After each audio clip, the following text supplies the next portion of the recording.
El que St. Jude no cobra ni un centavo para nosotros significa quitarnos todo ese estrés, esa preocupación y podernos enfocar en nuestra hija. That was the first thing I was like, how are we going to do this? When St. Jude told us that we didn't have to pay a single bill, I was like, wow, they pretty much have saved us. It's like the world has been lifted off of your shoulders, and now your focus is supporting this child. There is not another hospital like St. Jude. The patient care is unmatchable. It saved my life. It saved my daughter's life. It saved our family. Talk 1470 is WWNN Pompano Beach and 95.3 FM W237BD Boca Raton, the Health and Wealth Radio Network. Parkinson's disease is a neurological movement disorder affecting an estimated 1 million Americans, including many under age 40. It has no cure. Parkinson's is not limited to how a person moves. It can also cause symptoms like depression, fatigue, and impaired speech. Today, there is a new diagnosis every 9 minutes, though Parkinson's can be present for years before being diagnosed. The American Parkinson Disease Association is the largest grassroots network in the United States, working to help ease the burden and find the cure. For more than 50 years, APDA has funded pioneering research and provided critical support to those affected by Parkinson's. Visit apdaoptimism.org today to find out how you can help millions live with dignity and optimism. Your action today will help APDA put an end to Parkinson's disease. 1470 AM and 95.3 FM, the Health and Wealth Radio Network. Don't miss the Save a Lot Nutrition Hour with Al Foreman and Janet Cimarelli every weekday morning at 10 WNN. Are you thinking about getting your GED diploma? Well, here at the GED Pep Talk Center, we've got a number of pep talks that can motivate you. Sometimes things don't always turn out the way you want them to. You know that feeling? People look at you and don't believe in you. You want some gentle encouragement. Then you're on your way to your GED diploma and a better life. But I know you're probably just a little bit nervous. You can find it in yourself to take that first step. You can improve your future. You can do this. I know you can. You need to start pushing yourself. Now get your game face on and take the first step towards a better life. Hurry up. Don't make me repeat myself. Whatever level of motivation you need to get your GED diploma, we've got a pep talk that's right for you. Call 1-877-38-YOUR-GED or visit yourged.org for your pep talk and find free GED classes in your area. GED is a registered trademark of the American Council on Education. Brought to you by Dollar General Literacy Foundation and the Ad Council. Talk here. Talk there. Talk 1470 AM and 95.3 FM, the Health and Wealth Radio Network. WNN. What if you got rewarded for every good decision? What if your heart had a special way of letting you know it appreciates your healthy choices? Oh, I've got to get my family to eat more vegetables. Amazing! And instead of cooking with butter tonight, I think I'll saute our veggies with heart-healthy oil. You're a genius! So really, would your food choices pay off in heart health? Did you know that when you replace bad fats with healthier fats, like those in canola or other vegetable oils, it can lower bad cholesterol levels, and that's good for your heart. Here's a winning idea. Take up the challenge for good health, because the you of the future will say, Fantastic! Learn more at heart.org/facethefats. Canola Info proudly supports the American Heart Association's Face the Fats campaign. Welcome to the Golf and Travel Show, the place to fine-tune your swing, dress for the course, club, or cruise, and get tips on the best places to play and stay at the right price. Vacation or staycation, host Dan Shub, along with his expert co-hosts and guests, will tell you where to go. To play golf and vacation, that is. Now, here's Dan.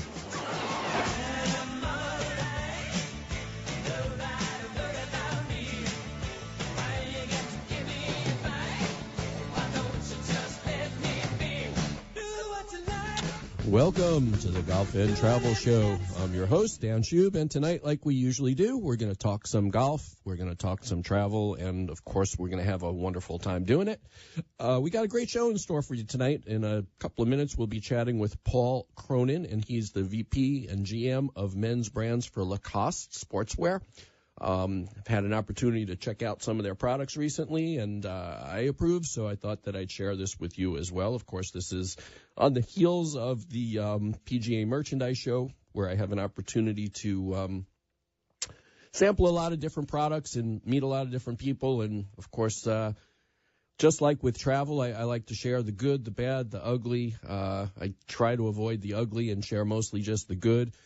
But since we like to talk a little bit about golf to start out the show, I just wanted to talk briefly about an experience, and this is an experience that has to do with just communications and the world as we know it today. So it kind of applies to a lot of things. Excuse me.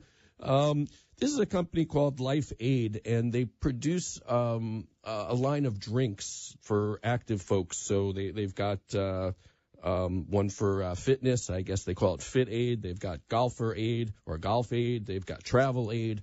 And it's an energy drink of some sorts that's supposed to help you compete better out on the golf course or in the gym or wherever it is that, you're taking. They must have like 10 or 12 different ones. And I don't know how much the formulation changes from one to another, or if it's just the name that changes so they can sell it in different to different people that do different things.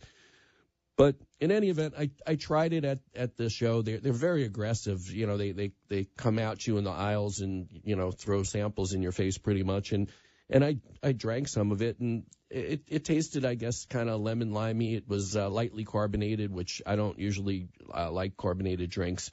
And actually, it did give me a little bit of a boost for a few minutes. And unfortunately, then it upset my stomach. So that I wasn't really planning on recommending it to anybody because, I've got a sensitive stomach, so it might not be right for me. It might be right for you. But to move over to the marketing and the communications of this company. So after the show, I get an email from them thanking me for being there. And, of course, they scan my badge, and I have a media badge. And they send me an offer to stock up with, a special price on cases for my golf shop. And, it just annoyed me a little bit because they know when they scan my badge that I'm in the media. Why would I be buying caseloads of this stuff to stock my golf shop? So being that I didn't like the product anyway, I just wrote back to them and I asked them to remove me from their email list because I get so much stuff to go through. And again, I try and pick out the good stuff and not the bad stuff. But so they respond back to me offering me an additional discount if I would buy even more product.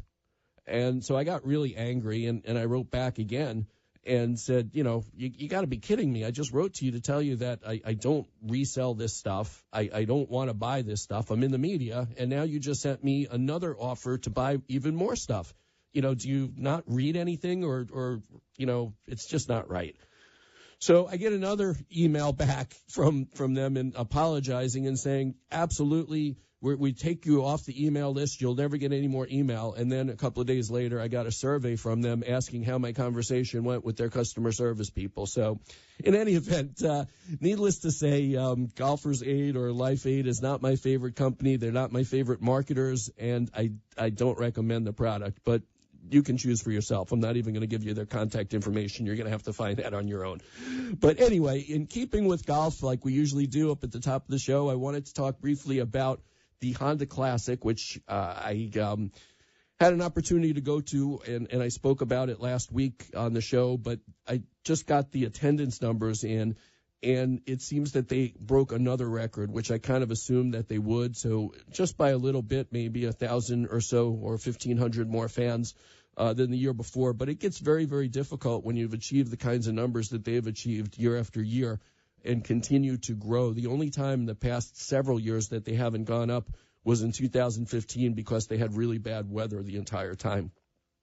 But keep in mind, too, that when the attendance goes up, so does the amount of money that they've raised for all of the local charities that they do such wonderful work for. So I haven't seen those numbers yet. I expect to see them soon.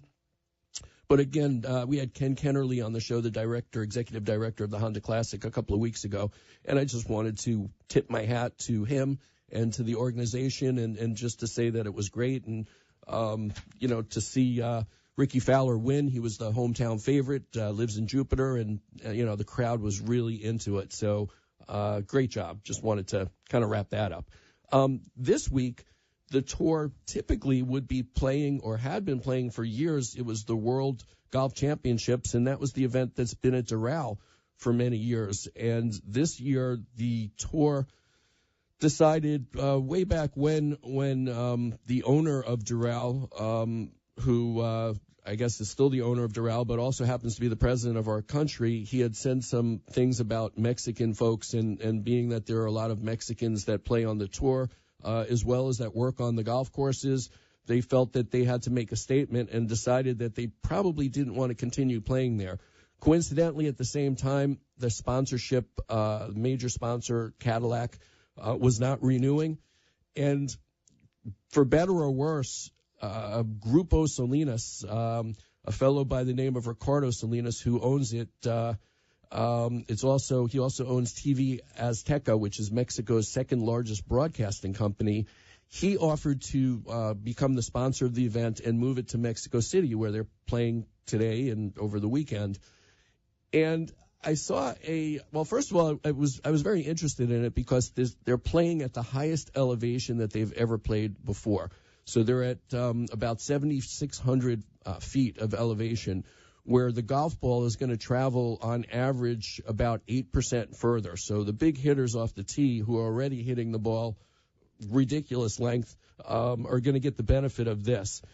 The other interesting thing is it's just outside the city, and I saw some shots of the city, and the smog is really bad in Mexico City. This is on the outskirts, and there's a lot of trees, and I guess that's not going to be a big issue. But I saw a story in the news today, written by a guy by the name of Gary Van Sickle. He writes for Sports Illustrated, Golf.com, Golf World, and the Milwaukee Journal. And he was talking about an incident back in 2005 where the U.S. Securities and Exchange Commission sued Mr. Salinas on fraud charges. And it seems that he had made about $109 million in profit that was considered to be illegal. And they settled it amicably. Mr. Salinas paid a $7.5 million fine, which indicates to me that there must have been some culpability there, or he wouldn't have done that, although he did not admit to any wrongdoing. So it just seems kind of odd to me that the PGA is, on one hand, making political decisions about one person who perhaps they don't like, and, I get that. But then moving it to another place where there's more strange politics and illegal maneuverings and stuff, the whole thing just doesn't look right. And I don't know. I kind of wish that none of it had happened. And I also miss, politics aside, I miss the fact that we lost that tournament from here in South Florida. It messed up the whole Florida swing. A lot of the players, that had played in California and then had to come here to the Honda decided to not play in the Honda because they were playing in Mexico City, and it was just too much traveling. So it kind of hurt the field a little bit at the Honda as well, which just did not, just none of it seemed right to me. So in any event, just my observations on that. Also in the news this past week, something of interest is that the Royal and Ancient, as well as the USGA, have announced some proposed new rules changes to try and simplify the rules of golf. And, one instance is, we've seen multiple times on TV, these phantom golf ball movements that nobody knows if it's the rotation of the earth or if the golfer himself actually caused the ball to move. They're not going to penalize the golfer for that. A bunch of other things to try and speed up the game as well. They're trying to increase the number of people that play the game, and a lot of people feel that if the game is too slow, that's going to hurt. Another article that I saw posted by a fellow by the name of John Gordon. He writes for a bunch of Canadian newspapers and magazines and has written several books, and he pointed out that he was a little bit disappointed that they did not address what happens when your ball lands in somebody else's divot that wasn't repaired. that perhaps that should have been included if they were making all these rule changes, and maybe they missed an opportunity. So in any event, you can go to the USGA or the RNA's website, and you could comment on these rules. They put it out there, or these proposed rules, they put it out there for the public comments. So maybe you want to comment about, the divot situation. Lucky for me, I don't play tournament golf. If I land in a divot, I will take it out of the divot. I just don't have the game to hit my shots out of someone else's divots. But, golf is a tough game. They need to make it easier so more people decide to play. All right, what we're going to do is we're going to take a quick break and have a message from one of our sponsors, and then we'll be back. We'll be talking to Paul Cronin. He is the VP and GM of men's brands for Lacoste. We're going to talk about some exciting news over there at Lacoste, as well as some really neat high-tech underwear that they're producing that I've had a chance to try, and that seems to be the latest craze, this high-tech underwear. I remember the days when underwear was pretty simple, but you won't want to miss it. It'll be very interesting for all of you. So stay tuned. We'll be back with more of the Golf and Travel Show.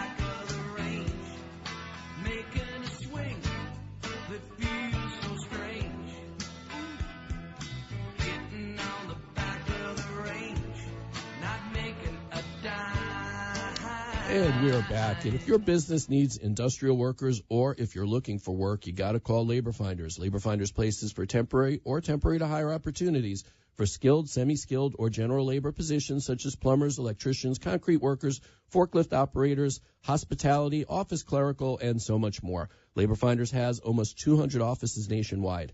Near here in Boca Raton, they have offices in Homestead, Miami, Fort Lauderdale, West Palm Beach, and in Jupiter. So if you need legal insured workers, or if you're looking for work, call Labor Finders toll free at 800-864-7749. That's 800-864-7749, or just go to laborfinders.com.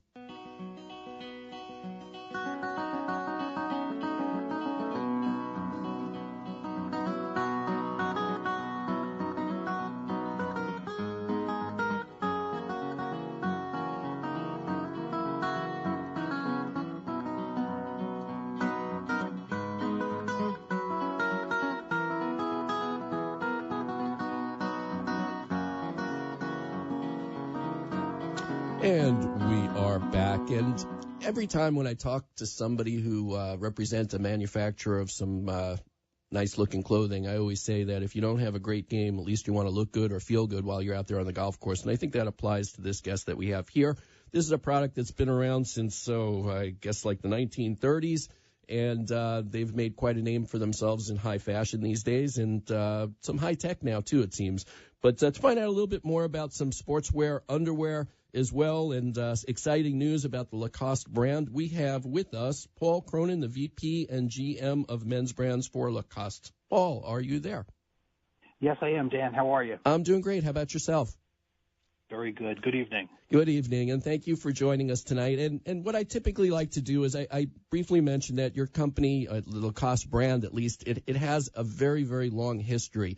Can you just kind of very briefly, kind of take us from the beginning to where we are today, and then we could talk about some of the exciting products and news that you have?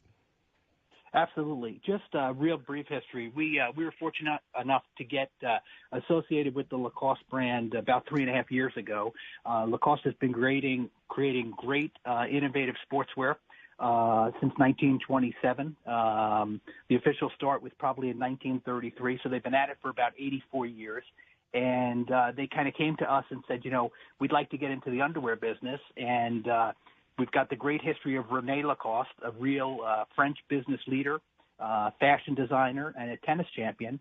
And they said, we think you guys could do great underwear for us. So we got to work on it, and we've been working hard at it for certainly for the last 3.5 years.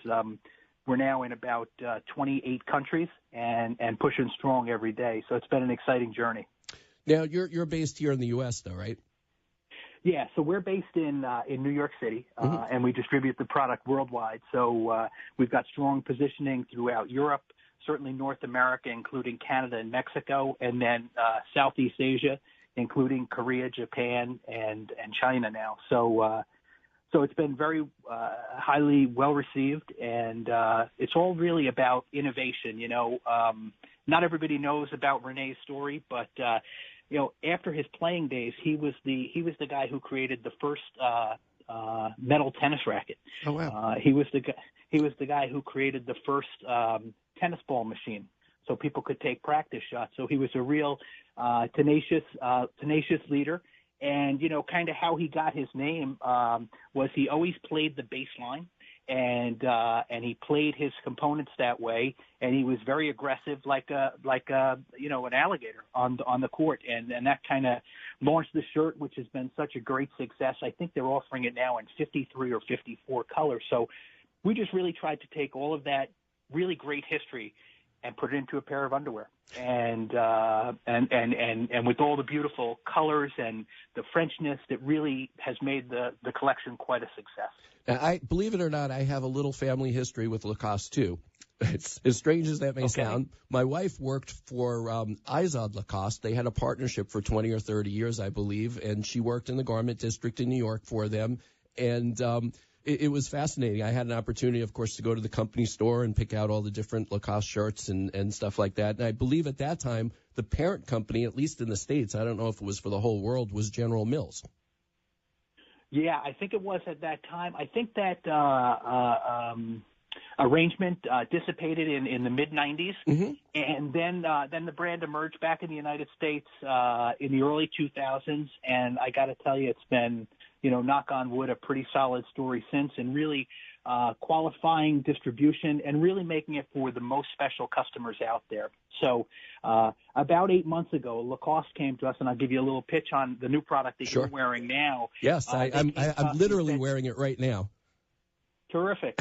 So that's great to hear, and we appreciate it. I saw your Facebook page earlier today, and I can put up some new pictures of a new collection that we have coming out in fall, because we're beginning to build this whole Lacoste sport collection in underwear.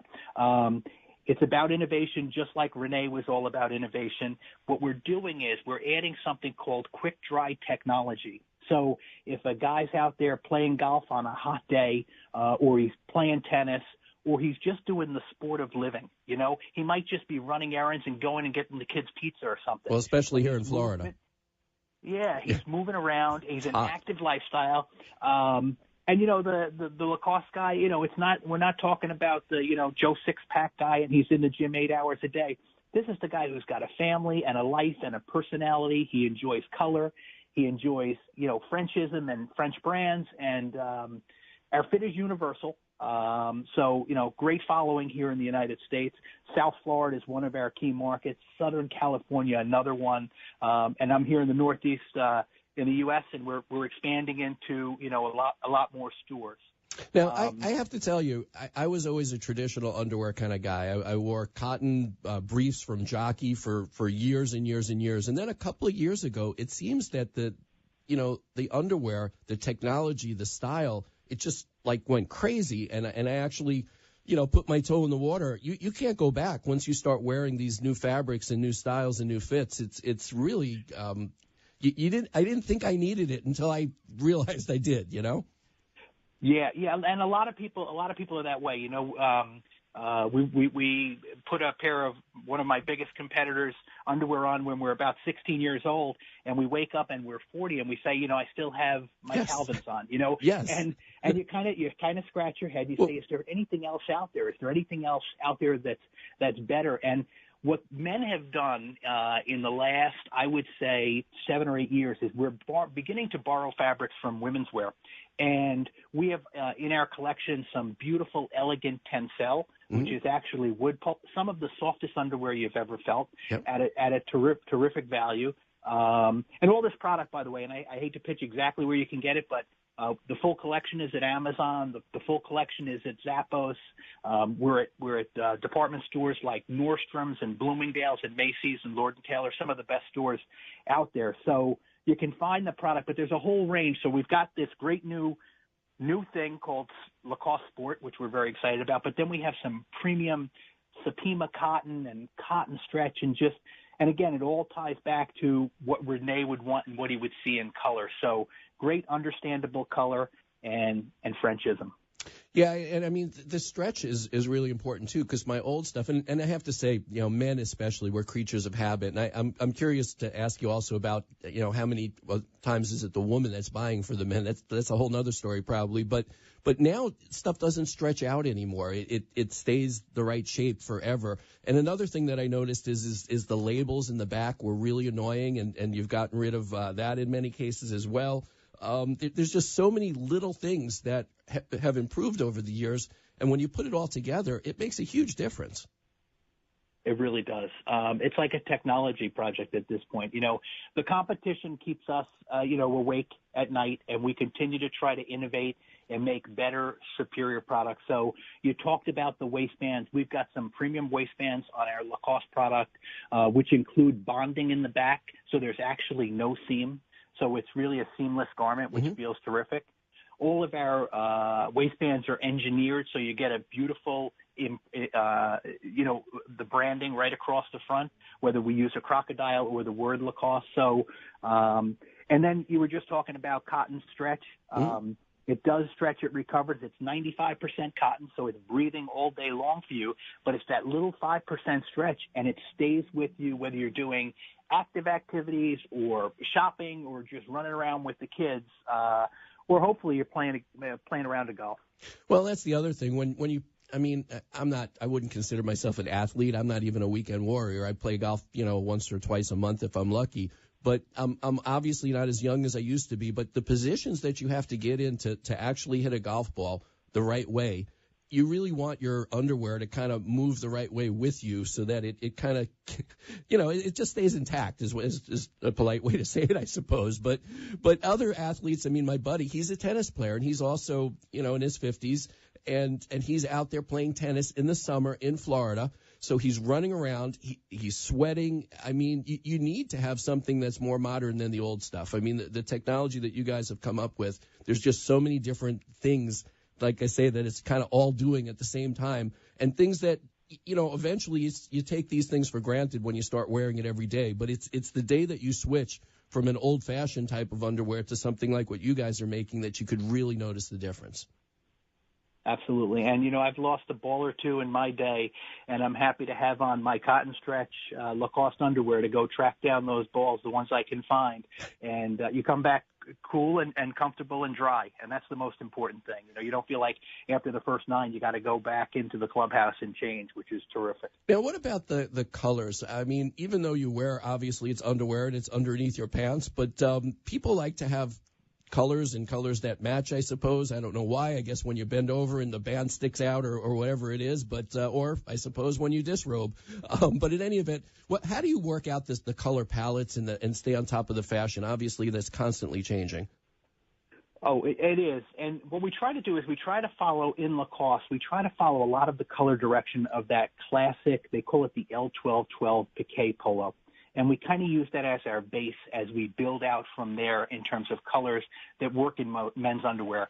A lot of the colors that are true to Lacoste have been very successful for us. Many of our competitors don't have green underwear. We do, and we quite honestly, we sell a lot of it. The basics like black and gray and white are huge, especially because they're kind of like tennis colors for us, which are great. Shades of blue are strong. Everything from sky to cobalt to deep blue to a deep navy, which we call iris. It's almost like a black color. Have been great. So, and then, you can't make it boring. I was on the retail buyer side for a long time, and you have to pop the palette with some fun colors. So we've got some great colors coming in this spring, quite honestly, in yellows and orange and some pink shades that really liven up the palette for the guy that isn't so traditional. And you just mentioned, and we did a little bit of a study on in terms of who's shopping for men's underwear today. All the guys on the line should feel very comfortable shopping for their own underwear. There's a big trend in the United States now. it was about 63% of the people that were males were shopping for their own underwear. It's now went up to about 68%. So